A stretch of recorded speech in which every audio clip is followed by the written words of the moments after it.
In a quiet neighborhood, there was a student named Sarah who always felt weighed down by her own insecurities. At 16, Sarah was known for her gentle nature, but she struggled with low self-confidence and often compared herself to others. She was a diligent student but was constantly disheartened by her academic performance.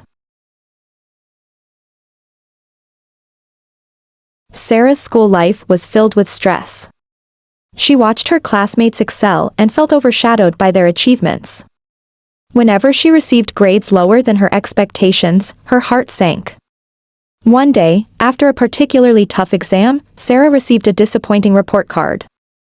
Her grades were not what she had hoped for, and it seemed like everything was going wrong. Sarah's friends, who were usually supportive, started to distance themselves from her. They mingled with others, and Sarah felt even more isolated. The loneliness and the burden of comparison became too much to bear. That evening, after a long day of feeling down, Sarah sat alone in her room and cried.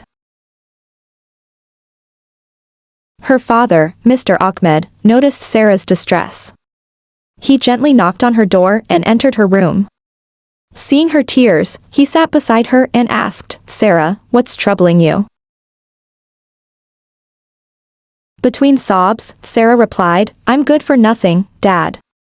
I can't do anything right. Everyone around me is better than I am. I just can't seem to keep up." Mr. Ahmed looked at Sarah with understanding eyes. "Sarah, you're not good for nothing. Everyone has their own abilities and strengths. The problem isn't with your abilities, it's with how you see yourself.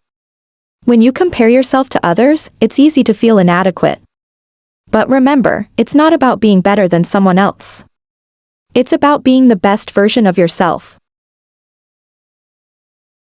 Sarah listened, but her sadness made it hard to grasp her father's words. Mr. Ahmed continued, "Don't rush or be competitive. Every day is a new opportunity to improve. It's not about comparing yourself to others, it's about making progress with yourself. Focus on what you enjoy and what you want to achieve. Trust yourself and take things one step at a time." Mr. Ahmed's words struck a chord with Sarah. For the first time, she began to think differently about her situation. The next day, she decided to change her approach. Instead of feeling pressured by her classmates and her grades, she chose to study in a way that made her happy. She started to explore her subjects with curiosity rather than anxiety, turning her study sessions into enjoyable activities. She would listen to music, use colorful notes, and create fun study methods that suited her learning style. As Sarah shifted her focus from comparing herself to others to improving her own skills, she started to see gradual changes. She found joy in her studies and felt a sense of accomplishment in her progress. Her new attitude towards learning brought a positive change in her grades as well.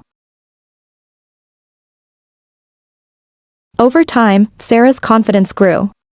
She became more engaged in her schoolwork and developed a genuine interest in her subjects.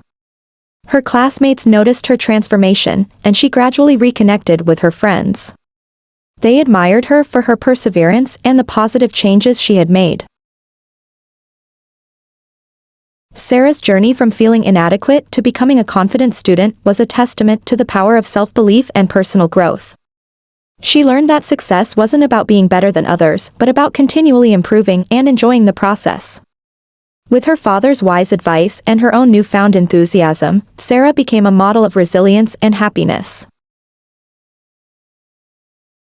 Her story was a reminder that everyone has their own path and potential. By focusing on personal growth and not comparing oneself to others, one can overcome doubts and achieve success. Sarah's experience taught her that with patience, self-compassion, and a positive mindset, she could become the best version of herself.